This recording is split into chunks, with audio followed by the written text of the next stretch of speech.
ಶ್ರೀ ಗುರುಭ್ಯೋ ನಮಃ. ಧೀರ ಅಂತ ಒಂದು ಪದ ಇದೆ ನಮ್ಮಲ್ಲಿ. ಧೀರ ಅಂದರೆ ಧೈರ್ಯವಂತರು, ಬುದ್ಧಿಶಾಲಿಗಳು ಅಂತ.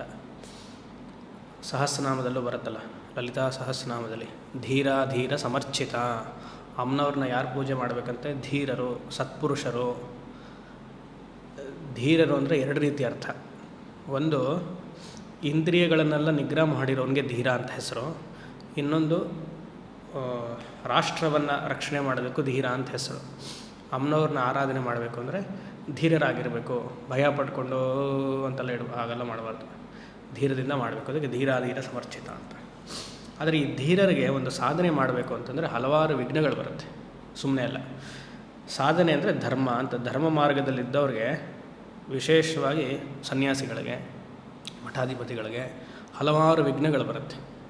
ಯಾಕಂದರೆ ಅವ್ರು ಹೋಗ್ತಿರೋದೆಲ್ಲ ಧರ್ಮ ಮಾರ್ಗ. ಆದರೆ ಅಲ್ಲಿಂದ ಆಬ್ಸ್ಟಿಕಲ್ ಬರೋದು ನಮಗೆ ಹಲವಾರು ರೀತಿಯಲ್ಲಿ ಬರುತ್ತೆ. ಹಣದ ಸಮಸ್ಯೆ ಇರ್ಬೋದು, ಜನರ ಸಮಸ್ಯೆ ಇರ್ಬೋದು, ಮಾಡುವಂತಹ ಕಾರ್ಯದಲ್ಲಿ ಹಲವಾರು ವಿಘ್ನಗಳು ಈ ರೀತಿಯಾಗಿ ಬರ್ಬೋದು.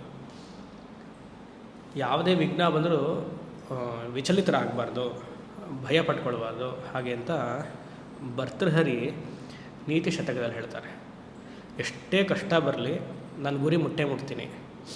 ಹಣ ಇರಲಿ, ಹಣ ಇಲ್ಲದೇ ಇರಲಿ, ಆಯಸ್ಸಿರಲಿ, ಆಯಸ್ಸು ಹೋಗಲಿ, ಜನ ಬೈಲಿ, ಬೈದೇ ಇರಲಿ, ಧೀರ ಆಗಿರುವಂತಹ ನಾನು ಗುರಿಯನ್ನು ಮುಟ್ತೀನಿ ಅಂತ ಸೊಗಸಾದ ಒಂದು ಶ್ಲೋಕದಲ್ಲಿ ಹೇಳ್ತಾನೆ.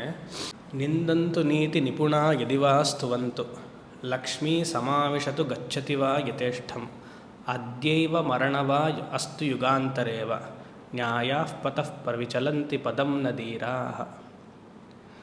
ನ್ಯಾಯ ಮಾರ್ಗದಲ್ಲಿರೋರು ಪಥ ಪ್ರವಿಚಲಂತಿ ನ ಧೀರಾಃ. ಏನು?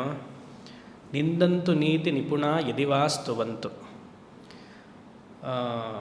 ನಿಮ್ಮನ್ನು ಹೊಗಳವರು ಸುಮಾರು ಜನ, ತೆಗಳವರು ಸುಮಾರು ಜನ. ಅದಕ್ಕೆಲ್ಲ ವಿಚಲಿತರಾಗಬಾರ್ದಂತೆ ಈ ಧರ್ಮ ಮಾರ್ಗದಲ್ಲಿದ್ದಾಗ. ಲಕ್ಷ್ಮೀ ಸಮಾವಿಶತುವ ಗಚ್ಚತಿ ಯಥೇಷ್ಟಂ. ಮಾಡುವಂತಹ ಕಾರ್ಯದಲ್ಲಿ ಹಲವಾರು ಜನ ನಿಮ್ಮ ಜೊತೆಗೆ ಬಂದು ಹಣವನ್ನು ಕೊಡ್ತೀನಿ ಅಂತ ಪ್ರೋತ್ಸಾಹ ಮಾಡ್ತಾರೆ. ಅದರಲ್ಲೊಂದು ಹುಮ್ಮಸ್ಸು ಬರುತ್ತೆ. ಮತ್ತೆ ಇದೆಲ್ಲ ಯಾಕ್ರಿ ನಿಮಗೆ ಅಂತ ಹೇಳ್ತಾರೆ, ಬೈತಾರೆ. ಅದು ಮತ್ತೆ ಮನಸ್ಸು ವಿಚಲಿತರಾಗಬಾರ್ದು. ಲಕ್ಷ್ಮೀ ಸಮಾವಿಶತುವ ಗಚ್ಚತಿ ಯಥೇಷ್ಟಂ, ಅದ್ಯೈವ ವಾ ಮರಣಮಸ್ತು ಯುಗಾಂತರೇವ.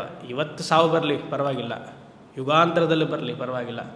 ನ್ಯಾಯಃ ಪತಃ ಪ್ರವಿಚಲಂತಿ ಪದಂ ನ ಧೀರಾಃ. ಧರ್ಮ ಮಾರ್ಗದಲ್ಲಿ ಇದ್ದಬೇಕಂದ್ರೆ ಆಬ್ಸ್ಟಿಕಲ್ಸ್ ಸಹಜ. ಧೀರ ಅಂತವರು ಅಮ್ಮನವರ ಅನುಗ್ರಹದಿಂದ ಧೀರ ಸಮರ್ಚಿತ ಅಂತ ಅವರು ಆ ಗುರಿಯನ್ನು ಮುಟ್ತಾರೆ ಅಂತ ನೀತಿ ಶತಕದಲ್ಲಿ ಬರುವಂತಹ ಒಂದು ಮಾತು. ಹರಿ ಓಂ.